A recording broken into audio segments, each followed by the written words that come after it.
Welcome back. In this video, we'll be editing our sign-up page on our client's directory. So head over to our sign-up page under pages, and basically we're doing few changes here. So this please verify will take a query of email. We'll assign that to our encode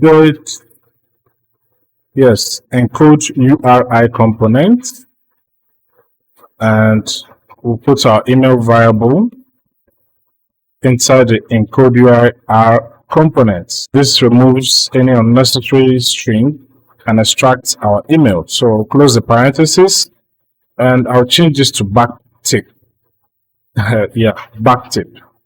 Then okay, it's showing me error. I think it's my curly braces. Yes, I've done that, and error has gone. So I'll save my file and make a test run of the sign up process, which gets my verification code sent to my email.